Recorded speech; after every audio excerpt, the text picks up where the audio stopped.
रेतपुर गांव में सुखिया नाम का एक आदमी रहा करता था। सुखिया के पास एक ऊंट थी।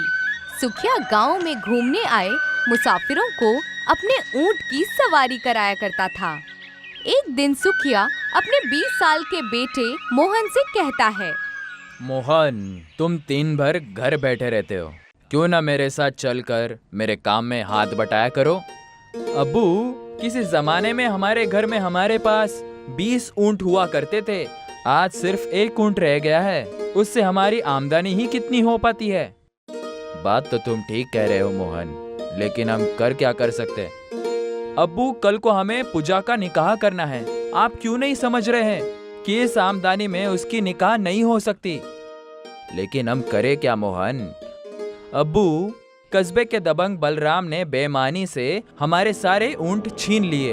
अब उसकी सारी नजरें हमारे इस आखिरी ऊंट पर है। सोचिए अब्बू, अगर वो इस ऊंट को भी हमसे छीन लेगा तो फिर हम क्या करेंगे। मोहन की बात सुनकर सुखिया घर से बाहर निकल गया कि तभी रेतपुर का दबंग बदमाश बलराम का नौकर हीरा सुखिया के पास आकर कहता है, मैं तुम्हारे ही घर आ रहा था सुखिया।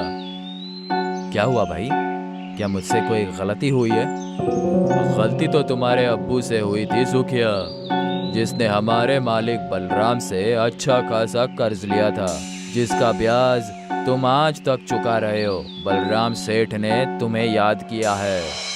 कुछ ही देर में सुखिया बलराम की हवेली के अंदर बलराम के सामने खड़ा होता है।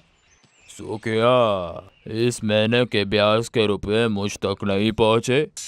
बलराम सेठ, मैं अपने अब्बू का कर्ज चुका चुका कर कंगाल हो गया हूँ। आपने हमारी पुरखों की हवेली मुझसे छीन ली, मेरे 20 ऊंट भी मुझसे छीन लिए और मेरे पास अब एक ही ऊंट बचा है। इसीलिए अब मेरे पास देने के लिए कुछ नहीं है। अरे तुम्हारे पास जो एक ऊंट है ना, वो मुझे दे दो। ऐसी बेईमानी मत कीजिए बलराम सेठ, उसी ऊंट से तो मेरा घर चल रहा है। मेरा खानदान बर्बाद हो जाएगा। देखो, तुम्हारी बीवी तो पहले ही मर चुकी है सुखिया, और तुम्हारा बेटा 20 साल का हो चुका है। उसे मेहनत मजूरी करने को क्यों नहीं कहते। बलराम सेठ, मैंने तुम्हारे जितने भी अत्याचार सहने थे सह लिए, लेकिन अब मैं यहाँ से जा रहा हूँ। सुखिया वहाँ से चला गया। सुखिया बलराम की हवेली से कुछ ही दूर चला था कि तभी एक ट्रक उसे कुचलता हुआ चला गया। सुखिया की मौके पर ही मौत हो गई। सुखिया के बेटे मोहन ने अपने पापा का अंतिम संस्कार कर दिया और घर पर आकर फूट फूट कर रोने लगा। रो मत भैया, अगर आप ही हिम्मत हार जाओगे तो फिर मुझे कौन संभालेगा। पापा के बाद आप ही मेरा सहारा हो भैया। अपनी बहन की बात सुनकर मोहन खामोश हो गया। अगले दिन मोहन सोकर उठा ही था कि तभी बलराम कुछ गुंडे लेकर वहां आ पहुंचा। अपना घर खाली कर दो मोहन, और चुपचाप अपना ऊँट मुझे दे दो। तुम्हारा वो ऊँट मेरे ब्याज की आखिरी किश्त होगी, और तुम्हारे घर तुम्हारे पुरखों द्वारा लिए गए कर्ज की असली कीमत, जो कि मैंने तुम्हारे दादा को दी थी। मैं तुमसे नहीं डरता बलराम। तुमने न जाने अब तक कितने ही कस्बे के असहाय और गरीब आदमियों की झूठ बोलकर हड़पी है, और मेरे दादा के देहांत के बाद तुमने मेरे अब्बू को भी बर्बाद कर दिया। अबे तुम्हारे दूध के दांत भी नहीं टूटे बच्चे, मेरा मुकाबला करोगे। मेरा मुकाबला तो तुम्हारे अब्बू और दादा भी नहीं कर सके, तो तुम क्या खाक करोगे। इतना बोलकर बलराम अपने गुंडों से कहता है, देखते क्या हो, मोहन के घर पर कब्जा कर लो और मोहन और उसकी बहन को धक्के देकर घर से बाहर निकाल दो। बलराम के गुंडों ने मोहन और उसकी बहन पूजा को उसके ही घर से बाहर निकाल दिया। दुष्ट पापी, तूने हमारा सब कुछ छीन लिया। कम से कम हमें हमारे घर से हमारे पापा की कुछ आखिरी निशानियां तो ले जाने देता। पूजा ने इतना कहा ही था, बलराम पेंटिंग पूजा के हाथ में पकड़ाता हुआ कहता है, तुम्हारे अब्बू को अपना ऊँट बहुत प्यारा था, लेकिन हम तो तुम्हें तुम्हारा ऊँट नहीं दे सकते। लेकिन तुम ये ऊँट का तस्वीर लेकर जा सकते हो। इस ऊँट का तस्वीर देखकर अपने अब्बू को याद करना, पूजा उस तस्वीर को पकड़कर अपने भाई मोहन के साथ रोती हुई वहाँ से चली गई। वो दोनों गांव की सीमा पर पहुँचे ही थे कि तभी गांव के मुखिया ने उन दोनों को रोक लिया। तुम दोनों को कहीं जाने की जरूरत नहीं है। तुम दोनों आज से मेरे घर पर रहोगे। नहीं मुखिया जी, मैं आपका यह एहसान नहीं ले सकता। तुम्हारे अब्बू और तुम्हारे दादा ने मेरे अब्बू पर बहुत एहसान किए थे, अब ना मत करना। मुखिया मोहन और पूजा को अपने घर पर लेकर आ गया। रात में पूजा अपने पापा को याद करके रो रही थी कि तभी उसके कानों में एक ऊंट की आवाज टकराई। यहाँ तो आसपास कोई भी ऊंट नहीं है, फिर यह आवाज कैसी? कुछ वक्त बाद उसके कानों में ऊंट के बोलने की लगातार आवाजें टकराने लगीं। पूजा ने देखा कि वो आवाजें तस्वीर के अंदर से आ रही थीं। पूजा ने जैसे ही उस तस्वीर को देखा तो वो हीरे का ऊंट तस्वीर के अंदर एक रेगिस्तान में चला जा रहा था। पूजा अपने भाई मोहन को बाहर बुलाकर लाती है। क्या हुआ पूजा? भैया, ये देखिए, इस तस्वीर में हीरे का ऊंट चल रहा था और बोल भी रहा था। मोहन उस तस्वीर को गौर से देखने लगा। जैसे ही मोहन ने उस तस्वीर में बने हीरे के ऊंट को हाथ लगाया, अचानक वो हीरे का ऊंट तस्वीर से बाहर निकल आया। ये देखकर पूजा और मोहन की आंखें आश्चर्य से फटी की फटी रह गईं। मुझे देखकर चौंकने की जरूरत नहीं है। मैं जादुई हीरे का ऊंट हूँ जो तुम्हारे दादा ने एक जादू की नगरी से खरीदा था, लेकिन किसी वजह से उन्होंने मुझे इस तस्वीर के अंदर बंद कर दिया था और मुझसे कहा था कि जब उनका पोता इस तस्वीर को हाथ लगा देगा मैं तब बाहर आ जाऊंगा। इस मंजर को मुखिया भी देख रहा था। मुखिया वहाँ आकर मोहन से कहता है, मोहन, मेरे अब्बू कहा करते थे कि तुम्हारे दादा के पास कुछ चमत्कारिक ताकत भी थी, लेकिन तुम्हारे अब्बू को इस बात पर यकीन नहीं था। तभी वो हीरे का ऊंट अपने मुंह से हीरे उगलने लगा। इन हीरों को बाजार में बेचा ना, तुम कोई आम इंसान के पोते नहीं हो। मोहन उन हीरों को अगले दिन बाजार में बेच आया। कुछ ही दिनों में मोहन ने रेतपुर गांव के सभी गरीब और असहाय लोगों के कर्जे चुकता करके बलराम के हाथों उनकी जमीन और उनकी संपत्ति छुड़ाकर वापस कर दी। आखिर ये सब माजरा क्या है? इस मोहन के पास आखिर इतनी दौलत कहाँ से आ गई? मैंने तो उसे और उसके अब्बू को कंगाल कर दिया था। बलराम सेठ, पूरे रेतपुर कस्बे में चर्चा है कि मोहन के पास एक हीरे का ऊंट है। जब से वो हीरे का ऊंट मोहन के पास आया है, सुना है कि वो हीरे का ऊंट अपने मुंह से हीरे उगलता है। यकीन तो मुझे भी नहीं था। मोहन भी अपने अब्बू की तरह बेवकूफ है। मोहन ने सारे कस्बे का जायदाद मुझे 2 गुने पैसे देकर छुड़वा ली, लेकिन उसने अभी तक अपने 20 ऊंट और हवेली नहीं छुड़वाई। अब तुम देखना कि मैं उसे कैसे अपनी बातों में फंसाकर उससे उसका हीरे का ऊंट हासिल करता हूँ। अगले दिन बलराम अपने नौकर हीरा के साथ मोहन की हवेली में पहुंच गया। तुम तो अपने अब्बू के मौत पर उस दिन बड़े आंसू बहा रहे थे। अरे बेवकूफ, जब तुम्हारे पास वो हीरे का ऊंट आ ही गया था तो तुम्हें सबसे पहले अपने अब्बू की जायदाद को छुड़वाना चाहिए था, ना कि उन कस्बे वालों की जायदाद को।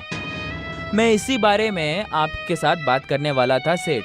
बोलिए, मेरे 20 ऊंट और मेरे पूर्वजों के हवेली की कीमत क्या है? मैं तुम्हारे 20 ऊंट और हवेली वापस कर सकता हूँ, लेकिन तुम्हें इसके बदले तुम्हें अपना हीरे का ऊंट मुझे देना पड़ेगा। बलराम की बात सुनकर मोहन गहरी सोच में डूब जाता है।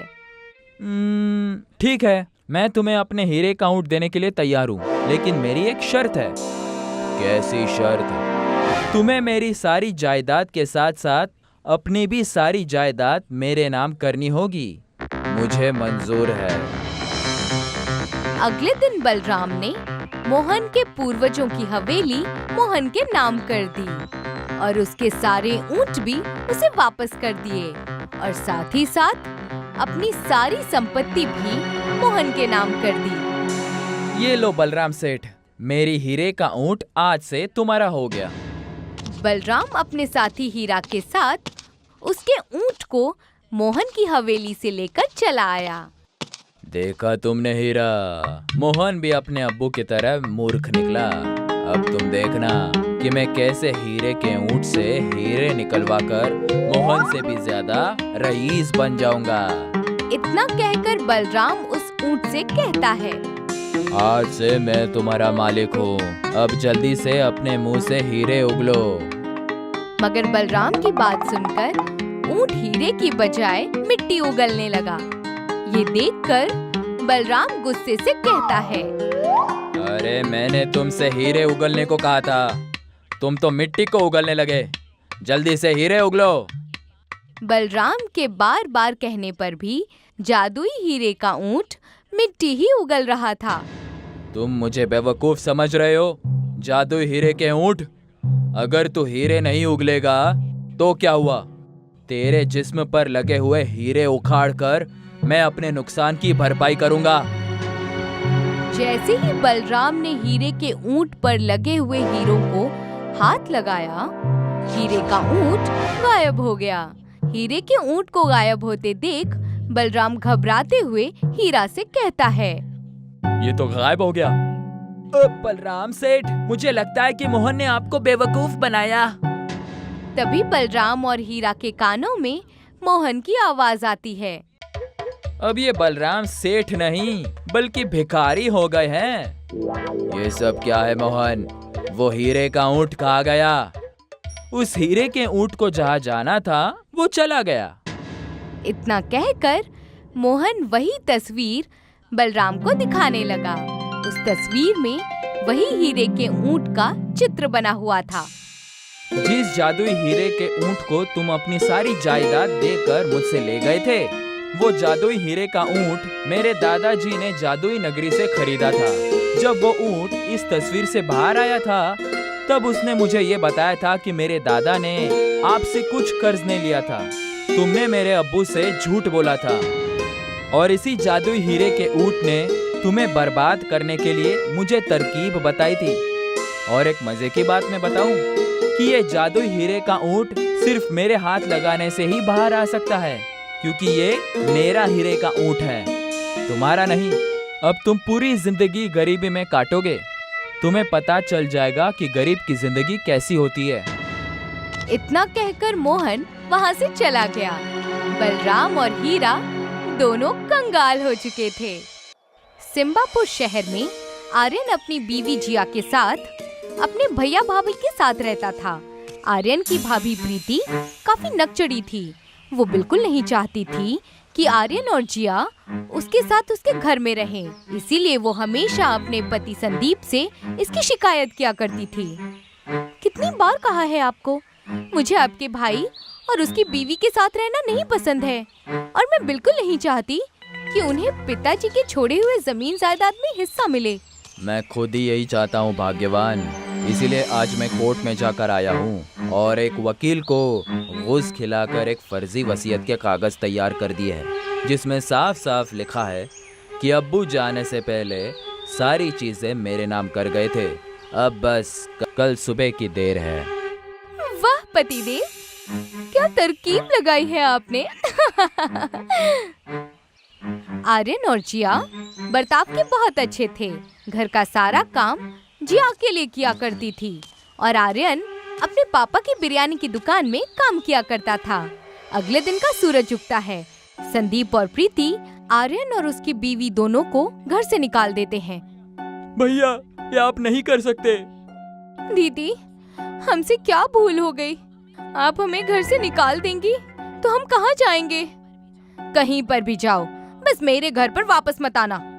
और आर्यन, तुम्हें काम पर आने की अभी जरूरत नहीं है। उस बिरयानी की दुकान को भी अब्बू मेरे नाम पर करके गए हैं। अब जाओ तुम दोनों और खुद का कुछ कर लेना, लेकिन वापस यहाँ मत आना, समझे? रहने की ही बात है तो थोड़े दिन किसी रेलवे स्टेशन पर सो जाना। गरीब लोग वहीं पर तो सोते हैं। आर्यन अपनी बीवी को सिम्बापुर रेलवे स्टेशन चला जाता है और खाने के लिए कुछ चीजें लेता है। वो पूरा दिन उसी रेलवे स्टेशन पर बिताते हैं। ना सिर पर छत, ना बदन पर चादर। जैसे जैसे दिन बीत रहा था, खाना भी कम हो रहा था। हम खाएंगे क्या? खाने के लिए कुछ नहीं बचा है। तुम फिक्र मत करो, यही ठहरो, मैं कुछ करता हूँ। आर्यन थोड़ी दूर जाकर लोगों से खाने की भीख मांगने लगता है। खाना, खाना, किसी के पास कुछ खाना है तो खाना दे दो। मेरी बीवी भूखी है, खाना दे दो, कोई तो कुछ दे दो।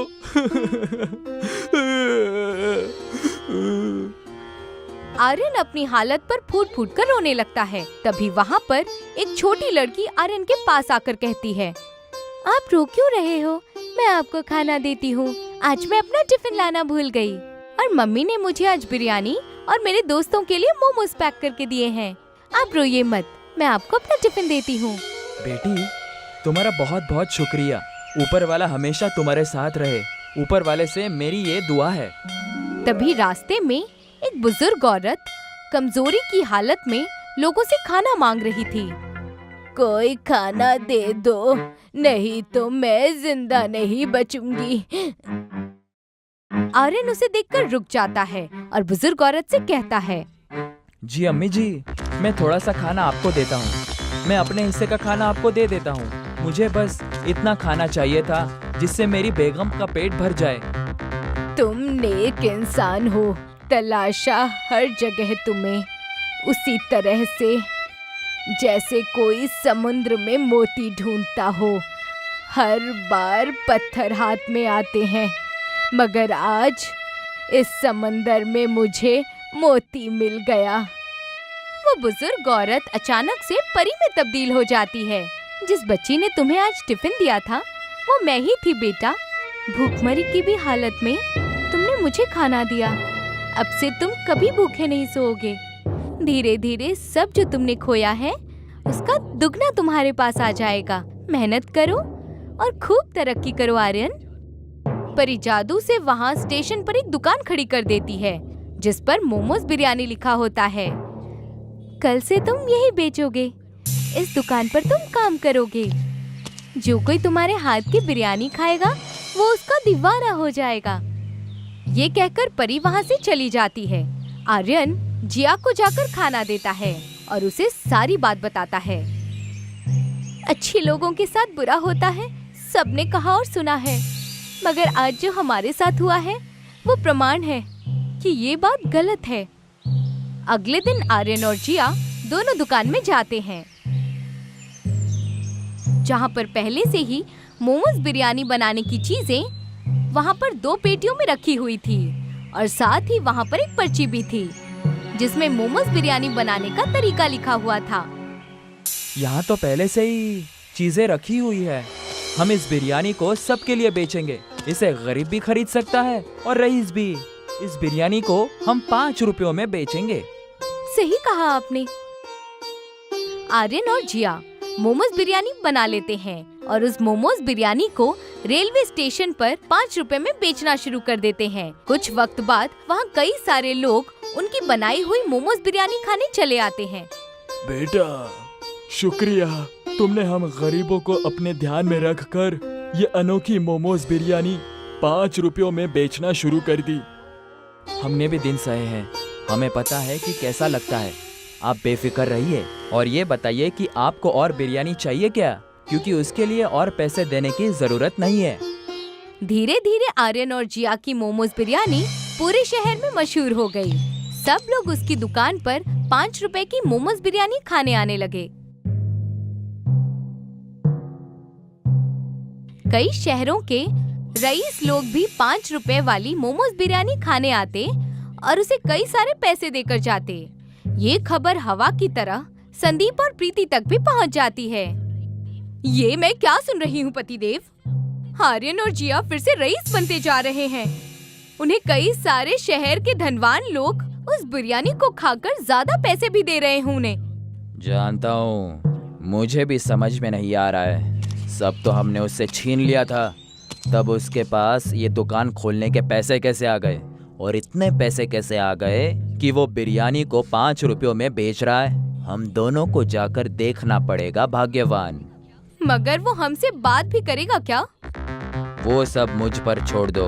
मैं अपने भाई को जानता हूँ, उसका दिल बहुत मुलायम है, वो मुझसे गुस्सा नहीं रह सकता है। संदीप और प्रीति दोनों आर्यन और जिया से मिलने उनकी दुकान पर पहुंच जाते हैं। मेरे भाई आर्यन, मुझे माफ कर देना, मुझसे गलती हो गई थी। जिया, मुझे भी माफ कर दो, हमने तुम लोगों के साथ बहुत बुरा किया। अरे दीदी, कोई बात नहीं, बुरा तो हमारे साथ हुआ मगर हम टूटे नहीं और आप हमारे पास आ गए। मैं अभी कह सकती हूँ, परिवार हमसे झूठे नहीं। संदीप भैया, हमने आप दोनों को माफ किया। मैं आप दोनों को मोमोज बिरयानी खिलाता हूँ। आर्यन दोनों को मोमोज बिरयानी खिलाता है। संदीप बातों बातों में आर्यन से मोमोज बिरयानी की दुकान का राज पूछता है और आर्यन अपने भाई पर भरोसा करके उसे बता देता है। भैया, हम 5 रुपए में इस मोमोज बिरयानी को इसलिए बेच पा रहे हैं क्योंकि इस दुकान में 2 पेटियां हैं जिसमें हर रोज अपने आप मोमोज बिरयानी बनाने की चीजें अपने आप आ जाती है और पर्ची में मोमोज बिरयानी कैसे बनाते हैं वो भी लिखा हुआ है। इसलिए ये मोमोज बिरयानी खाने में इतनी अच्छी लगती है। अच्छी बात है, बहुत अच्छी बात है। मोमोज बिरयानी के लिए शुक्रिया। अब हम चलते हैं, लेकिन हम आगे भी तुम दोनों से मिलने आते रहेंगे। संदीप और प्रीति घर लौट जाते हैं। कहा था ना मैंने, वो ज्यादा देर तक मुझसे गुस्सा नहीं रह सकता। और देखा किस तरीके से मैंने उससे सब उगलवा लिया।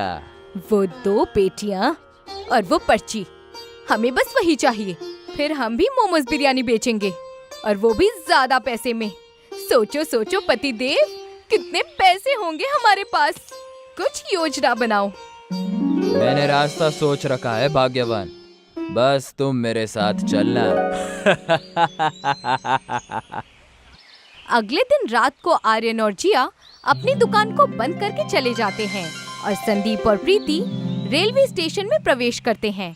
प्रवेश करते ही उन्हें वो बच्ची मिलती है जिसने आर्यन को मोमोज और बिरयानी की टिफिन दी थी।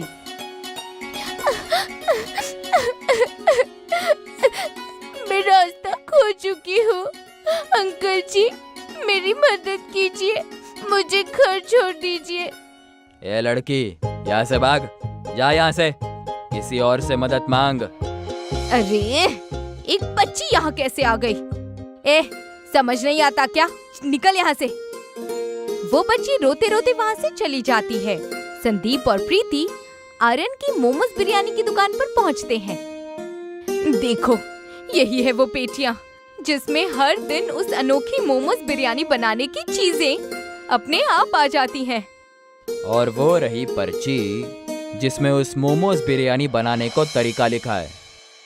कितना भोला है मेरा भाई, ऐसी चीज को इतनी आसानी से छोड़कर कैसे जा सकता है? बेवकूफ भाई है मेरा, इसीलिए मैं बहुत रईस हो जाऊंगा। संदीप और प्रीति उन दोनों पेटियों और पर्ची को उठाकर जाने लगते हैं। तभी उन्हें बीच में एक बुजुर्ग औरत नजर आती है जो उन दोनों से मदद मांगती है।